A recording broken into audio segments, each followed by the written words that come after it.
আসসালামু আলাইকুম। আশা করছি সকলে অনেক ভালো আছেন। আজকের ক্লাসে আমরা সার সম্পর্কে আলোচনা করব এবং সারের বিভিন্ন শ্রেণীবিভাগ সম্পর্কে আলোচনা করব। চলুন আমরা আমাদের ক্লাসে ফিরে যাই। সার, যাকে ইংরেজিতে বলা হয় ফার্টিলাইজার।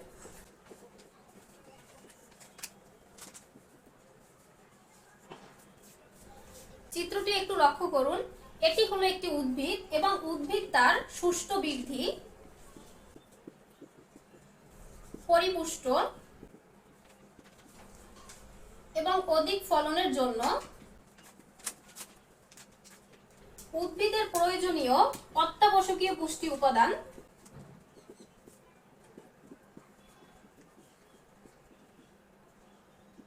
এখানে অত্যাবশ্যকীয় পুষ্টি উপাদান বলতে আমি বুঝিয়েছি যে সকল পুষ্টি উপাদান উদ্ভিদের জন্য অধিক প্রয়োজন, অর্থাৎ উদ্ভিদের জন্য অপরিহার্য, এবং যে সকল পুষ্টি উপাদান ছাড়া উদ্ভিদ তার জীবনচক্র সুষ্ঠুভাবে সম্পন্ন করতে পারে না।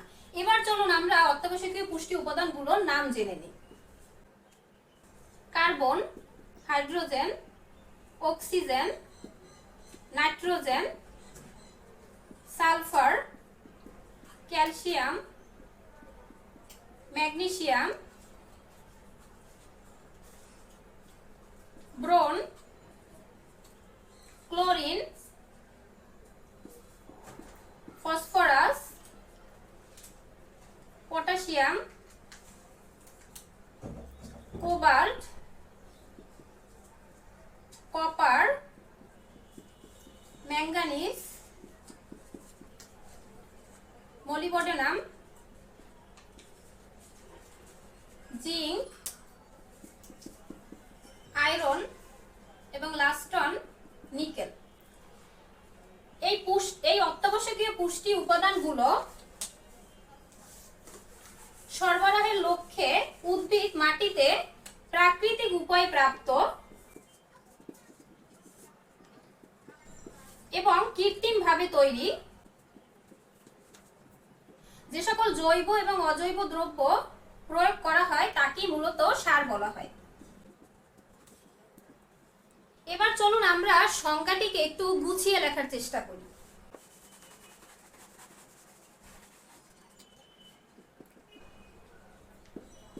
উদ্ভিদ বা শস্যের সুষ্ঠু বৃদ্ধি,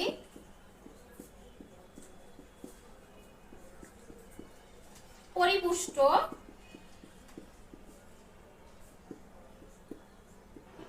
এবং অধিক ফলনের লক্ষ্যে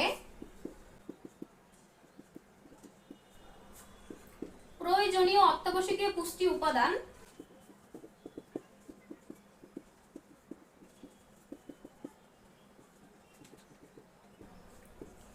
সরবরাহের উদ্দেশ্যে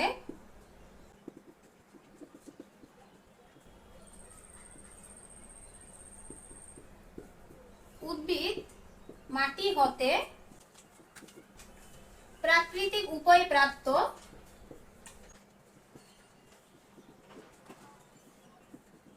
এবং কৃত্রিমভাবে তৈরি যে সকল জৈব ও অজৈব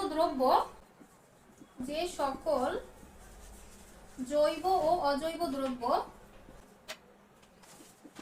প্রয়োগ করা হয় তাকে সার বলে।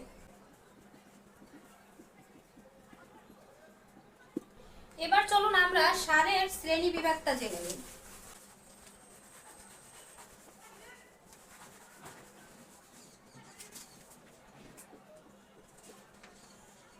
সারকে মূলত দুই ভাগে ভাগ করা হয়েছে, জৈব সার এবং রাসায়নিক সার।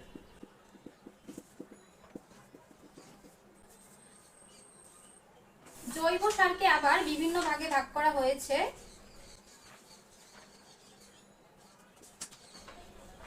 সাধারণ জৈব সার, ঘনীভূত জৈব সার এবং জীবাণু সার। সাধারণ জৈব সারকে আবার বিভিন্ন ভাগে ভাগ করা হয়েছে, খামারজাত সার, কম্পোস্ট এবং সবুজ সার। এবং ঘনীভূত জৈব সারকে আবার বিভিন্ন ভাগে ভাগ করা হয়েছে। নাইট্রোজেন, ফসফরাস এবং পটাশিয়াম।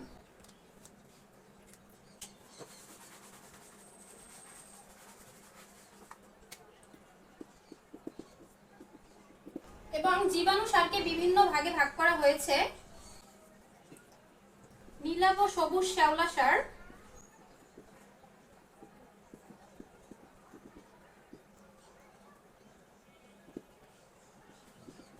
ব্যাকটেরিয়া সার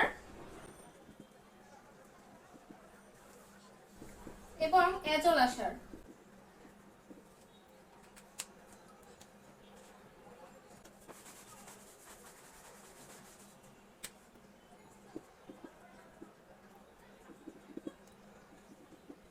ব্যাকটেরিয়া সারকে আবার বিভিন্ন ভাগে ভাগ করা হয়েছে। অ্যাজোটোব্যাক্টর, রাইজোবিয়াম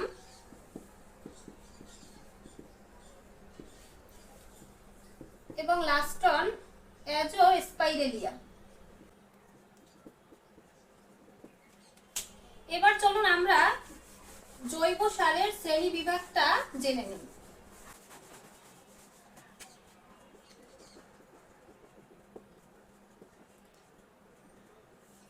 জৈব সারকে বিভিন্ন ভাগে ভাগ করা হয়েছে।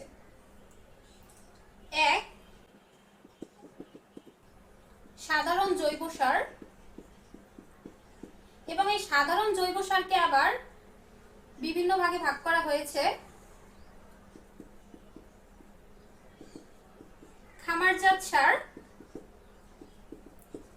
কম্পোস্ট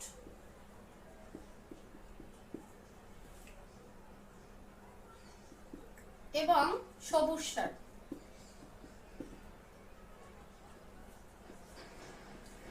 2. নাইট্রোজেন সমৃদ্ধ জৈব সার। 3. পটাশিয়াম সমৃদ্ধ জৈব সার।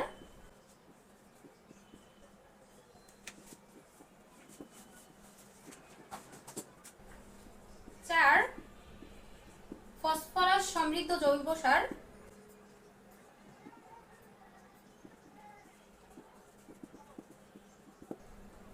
এবং লাস্টন জীবাণু সার। এখানে একটু লক্ষ্য করুন, খামারজাত সার বলতে বোঝানো হয়েছে খামারে পশু পাখির মলমূত্র এবং পশু পাখির উচ্ছিষ্ট খাবারের অংশ মিশ্রিত হয়ে মূলত খামারজাত সার তৈরি হয়। এবং কম্পোস্ট বলতে বোঝানো হয়েছে উদ্ভিদজাত এবং প্রাণীজাতের আবর্জনা ইত্যাদি পচিয়ে যে সার তৈরি করা হয় তাকে মূলত কম্পোস্ট সার বলা হয়। এবং এখানে সবুজ সার বলতে বোঝানো হয়েছে নির্দিষ্ট কোনো উদ্ভিদকে নির্দিষ্ট বয়সে চাষের মাধ্যমে মাটির সাথে মিশিয়ে পচিয়ে যে সার তৈরি করা হয় তাকে মূলত সবুজ সার বলা হয়। এবং এখানে লক্ষ্য করুন নাইট্রোজেন সমৃদ্ধ জৈব সার। এই নাইট্রোজেন সমৃদ্ধ জৈব সারের প্রধান উপাদান হলো নাইট্রোজেন। এবং এই নাইট্রোজেন সমৃদ্ধ জৈব সার হলো শুকনো রক্ত এবং ফিশ মিল। এবং পটাশিয়াম সমৃদ্ধ জৈব সার, এই পটাশিয়াম সমৃদ্ধ জৈব সারের মূল উপাদান হলো পটাশিয়াম এবং পটাশিয়াম সমৃদ্ধ জৈব সার হলো ছাই। এবং এখানে লক্ষ্য করুন ফসফরাস সমৃদ্ধ জৈব সার। ফসফরাস সমৃদ্ধ জৈব সারের মূল উপাদান হলো ফসফরাস এবং ফসফরাস সমৃদ্ধ জৈব সার হলো হাড়ের গুঁড়া। এবার চলুন আমরা রাসায়নিক সারের শ্রেণী বিভাগ জেনে নিই।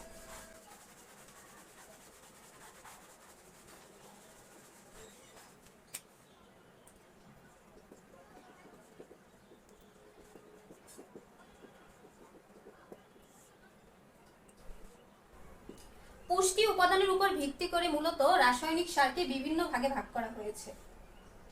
তাহলে প্রথমে আমি লিখতে পারি পুষ্টি উপাদানের উপর ভিত্তি করে পুষ্টি উপাদানের উপর ভিত্তি করে রাসায়নিক সারকে 3 ভাগে ভাগ করা হয়েছে।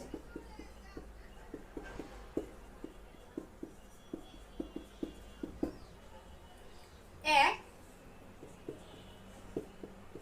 প্রাথমিক পুষ্টি উপাদান সার,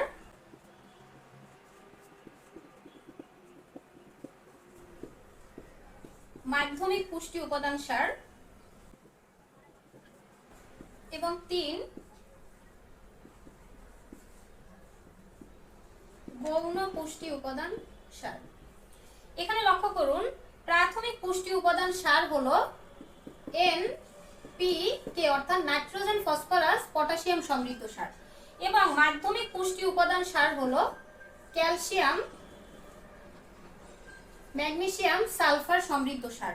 এবং এখানে লক্ষ্য করুন, গৌণ পুষ্টি উপাদান সার মূলত ম্যাঙ্গানিজ, মলিবডেনাম, ক্লোরিন। পুষ্টি উপাদানের সংখ্যার উপর ভিত্তি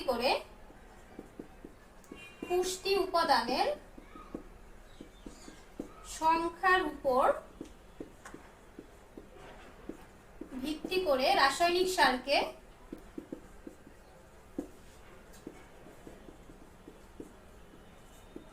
2 ভাগে ভাগ করা হয়েছে।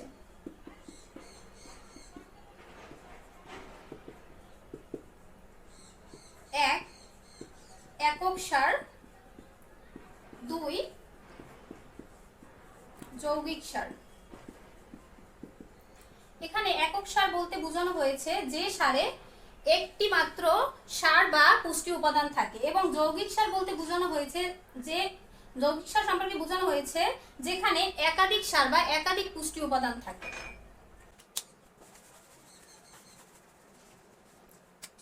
লাস্ট অন, ভৌত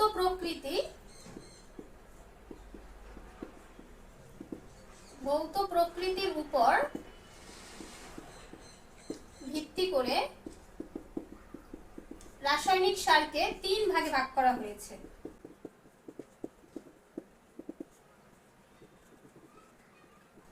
এক, কঠিন,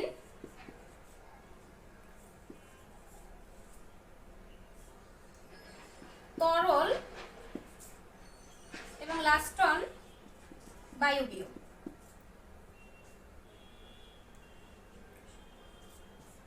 এখানে কঠিন বলতে বোঝানো হয়েছে দানাদার ইউরিয়া, টিএসপি। তরল বলতে বোঝানো হয়েছে তরল অ্যামোনিয়াম, এবং বায়বীয় উদাহরণ হচ্ছে অ্যামোনিয়া গ্যাস।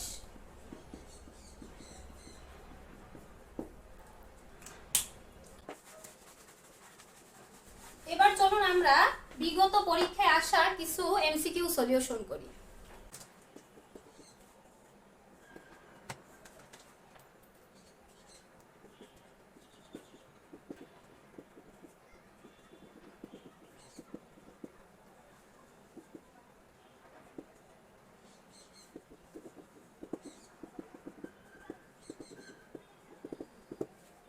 আমাদের প্রথম প্রশ্নটি হলো, উদ্ভিদ খাদ্য উপাদানগুলোর মধ্যে কোনটি সবচেয়ে বেশি প্রয়োজনীয়? সঠিক উত্তর হবে নাইট্রোজেন।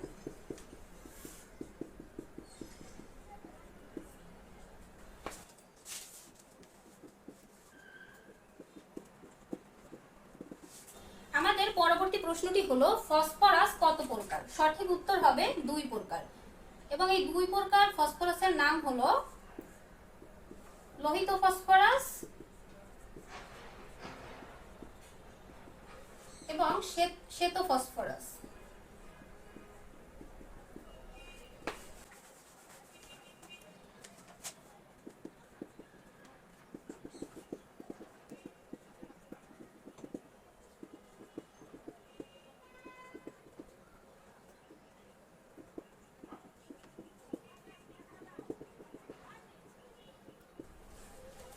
পরবর্তী প্রশ্নটি হলো, উদ্ভিদের কোন পুষ্টি উপাদানগুলোকে প্রাথমিক পুষ্টি উপাদান বলে?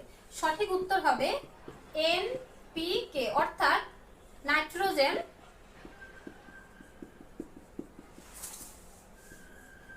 ফসফরাস এবং পটাশিয়াম।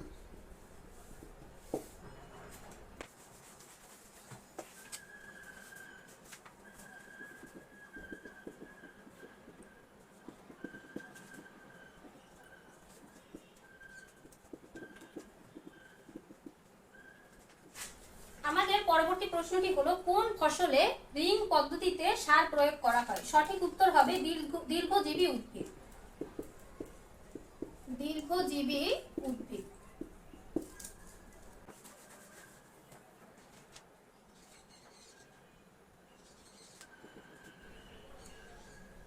আমাদের সর্বশেষ